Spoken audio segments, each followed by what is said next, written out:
बिस्मिल्लाहिर्रहमानिर्रहीम। ज़फ़र अली ख़ान, सूबाई सदर आपका पंजाब। आज ऑल पाकिस्तान क्लर्क एसोसिएशन के तमाम पंजाब भर के शहीनों शहबाजों से आज मुखातब होने का मौका मिला है। वो मैं आप दोस्तों के में इल्म में कुछ बातें ऐसी जो आप दोस्तों तक नहीं पहुंची वो भी बचाना चाहता हूं। जहां तक गवर्नमेंट ने जो लीव इनकैशमेंट के हवाले से नोटिफिकेशन जारी किया है, मैं ये समझता हूं कि ये गवर्नमेंट ने जो शब खून मारा है हमारे जायज़ मुतालबात के हवाले से, ये हमारे सरकारी मुलाजमीन के साथ बहुत बड़ी ज्यादती हुई है। मैं आपको सिर्फ और सिर्फ ये बता दूं कि पहले हमें एक ये मतलब कि होता था सरकारी मुलाजम को कि जब हम रिटायर होकर घर जाएंगे तो हम कम अज कम ये नहीं मतलब कि कह सकते कि मकान लेंगे। मकान तो हम पहले भी नहीं ले सकते थे और अब भी नहीं ले सकेंगे, लेकिन ये हमारा जरूर था कि हम जाते जाते जब हम जाए अपनी रिटायरमेंट की मुलाजमत मुद्दत पूरी करने के बाद रिटायर होंगे तो कम अज कम हम अपनी बच्चियों का जो है वो फर्ज अदा कर सकें। तो अब जो गवर्नमेंट ने लीव इनकैशमेंट के हवाले से नोटिफिकेशन जारी किया है, मैं ये समझता हूं कि ये सरकारी मुलाजमिन के लिए एक बहुत बड़ा दचका है। इस सिलसिले में अगर आप लोग अपने हकूक के लिए, अपने बच्चों के बेहतर मुस्तकबिल के लिए कल ना निकले तो ये समझ लें कि ये हमेशा हमेशा के लिए आपको कोई बेनिफिट नहीं मिलेगा।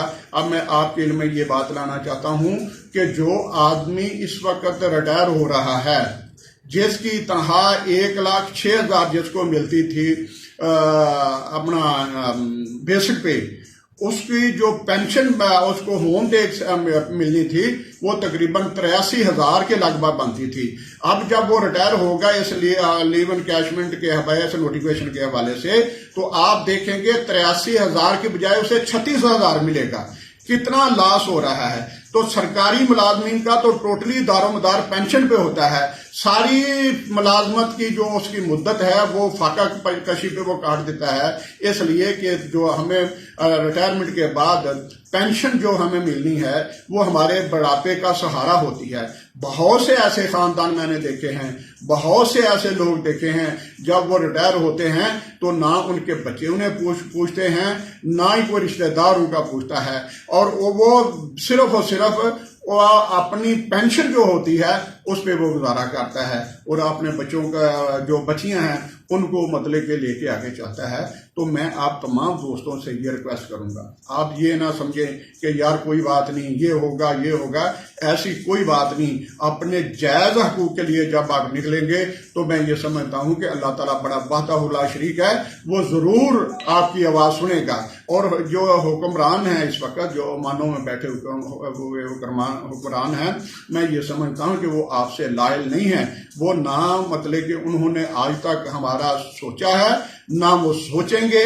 जब आप अपने हकूक के लिए भरपूर तरीके से निकलेंगे, जब आप इन्हें मजबूर कर देंगे, तो मैं ये समझता हूं कि गवर्नमेंट को ये नोटिफिकेशन वापस लेना पड़ेगा।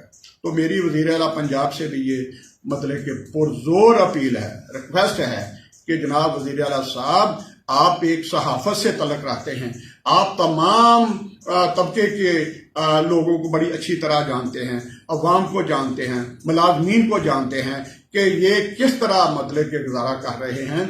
आप इसी चीज को मद्देनजर रखते हुए हमारी ये आपसे अपील है कि आपने जो ये मतलब के नोटिफिकेशन जारी किया है, जो रूल में अमेंडमेंट की है, हालांकि जहां तक निगरान हुकूमत का तल्लक है, there is no in a position to amendment in any kind of rule. लेकिन मुझे नहीं समझ आती कि ये इसमें क्यों इतना बड़ा फैसला किया गया है। हमारा ये आपसे मुतालबा है कि इस नोटिफिकेशन को फिर फौर वापस लिया जाए, ताकि जब आप इस वजारत आला को छोड़ें तो आपको सरकारी मुलाजमीन जो हैं वो अच्छे अल्फाज में याद करें। तो मैं इन्हीं अल्फाज के साथ अपने तमाम दोस्तों को ये रिक्वेस्ट करूंगा कि कल अपने अपने अजला में अपने डिप्टी कमिश्नर के ऑफिस में भरपूर तरीके से एहतजाज करें।